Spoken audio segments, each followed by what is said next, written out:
Deve-se dizer da Bíblia, como de toda a teologia, que ela nasceu no céu para de lá descender sobre a terra. Com esta afirmação, começamos nossa videoapresentação sobre as fontes bíblicas da ética teológica.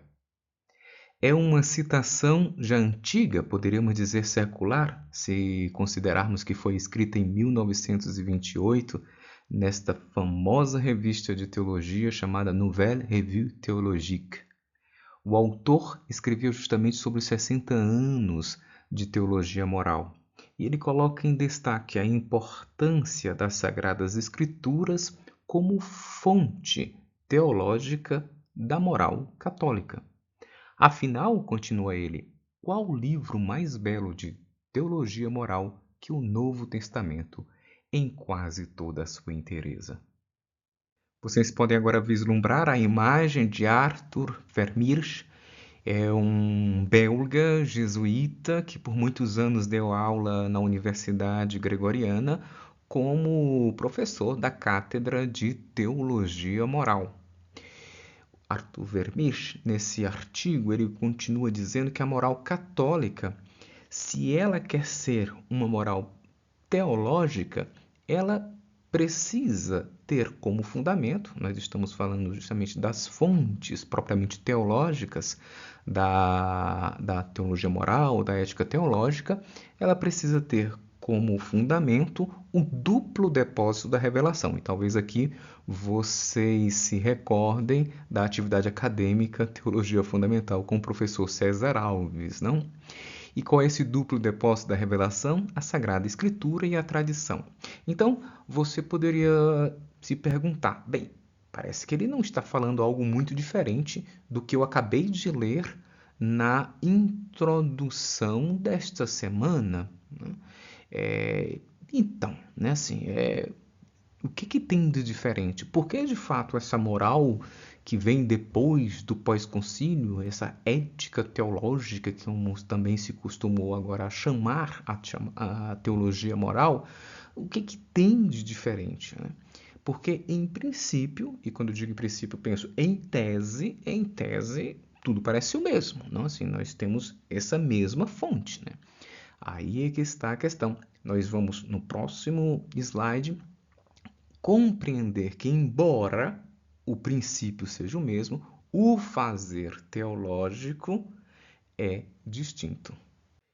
E agora vocês vão ver que, embora o autor considere as Escrituras a fonte, de fato, o fundamento teológico da moral católica, ele agora vai fazer uma problematização e a gente vai ver que, embora em tese eles partam do mesmo princípio da moral católica no pós-concílio, na prática não se dava bem assim.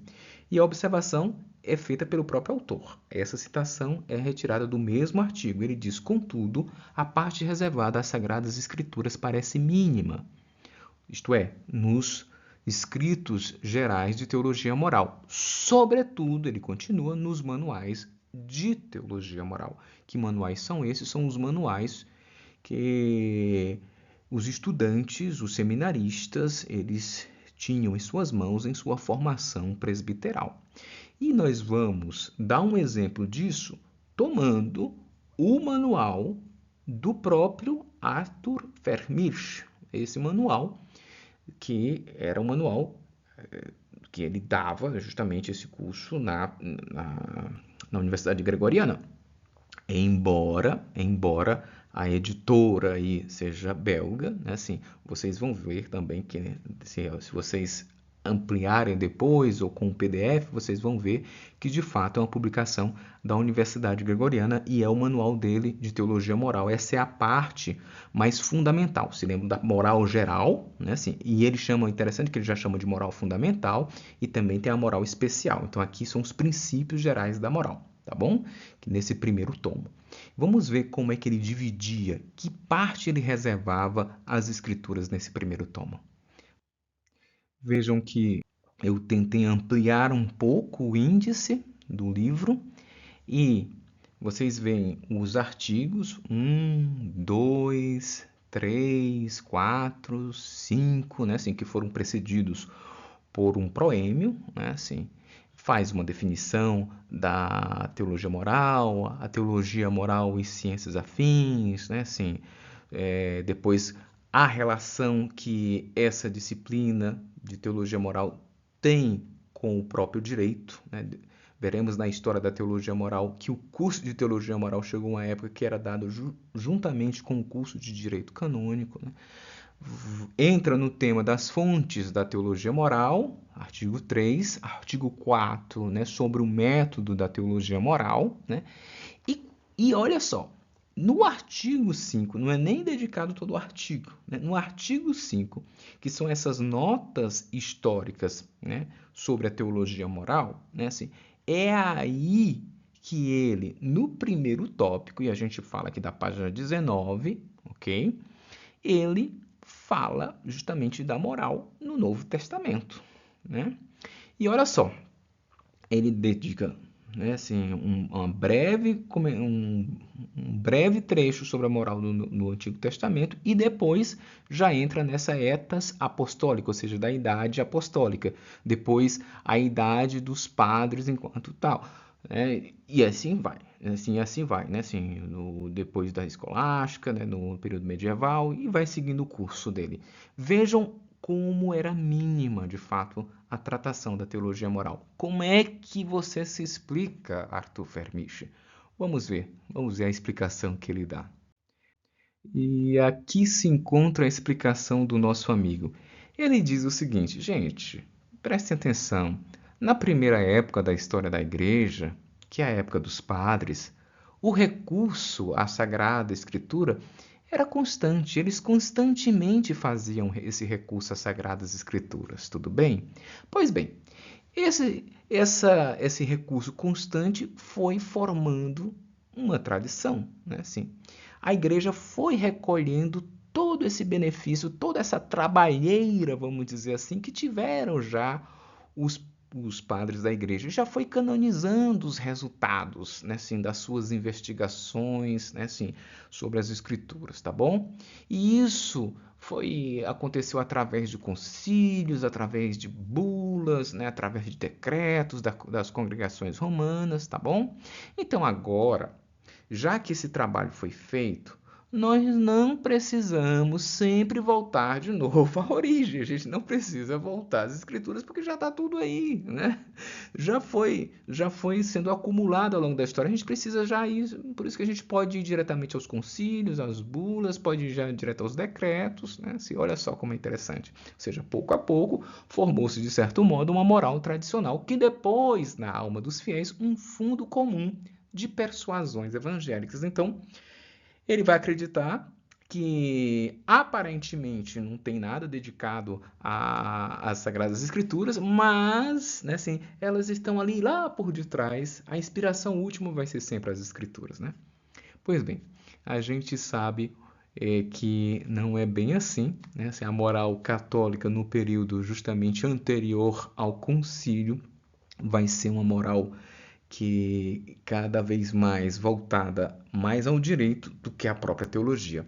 No nosso percurso histórico, né, da teologia moral, veremos que houve um verdadeiro divórcio entre moral, ok, e moral e espiritualidade e escrituras e propriamente teologia.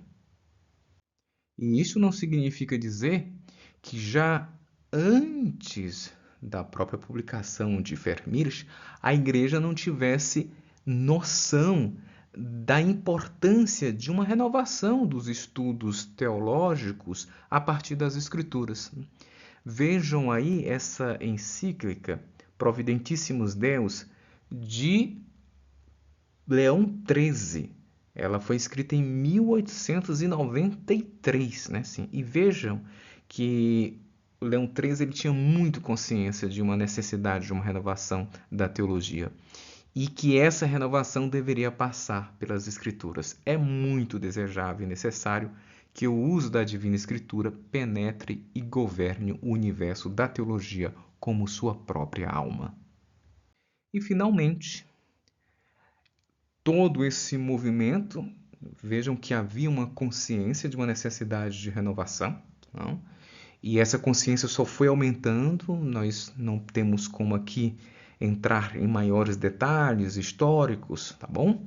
Mas foi aumentando, inclusive ganhando mais volume com o chamado movimento bíblico que precedeu o concílio, né? De modo que no concílio esse decreto do qual já falamos, Optatam Tossius, né, 16, esse decreto justamente sobre a formação do clero, ok, daqueles e seminarística de um modo mais específico, ele recomenda que se renove as disciplinas teológicas por meio de quê? Essas disciplinas que até então estavam engessadas numa escolástica, que tinha se dissociado completamente, inclusive, da beleza original do pensamento de Tomás de Aquino, ou no caso da teologia moral, né, numa reflexão totalmente ligada ao direito, totalmente ligada àquilo que obriga os fiéis como norma, como lei, como mandamento, né? Assim, sem essa inspiração e sem esse hálito bíblico que vem justamente a partir do concílio, né? Então, se recomenda uma renovação através desse contato mais vivo com o mistério de Cristo, com o evento Cristo, com a história da salvação, né? E com especial atenção, o concílio ele chama de fato a atenção da teologia moral, né, cuja exposição científica, nós já destacamos esse ponto, né, anteriormente, deve ser alimentada em maior grau com a doutrina da Sagrada Escritura. E agora, então, vem o desafio, né, o desafio da moral católica nesse período pós-conciliar, né? Como fazer uso das Escrituras no fazer teológico da ética cristã. E é o que nós veremos na nossa próxima vídeo apresentação.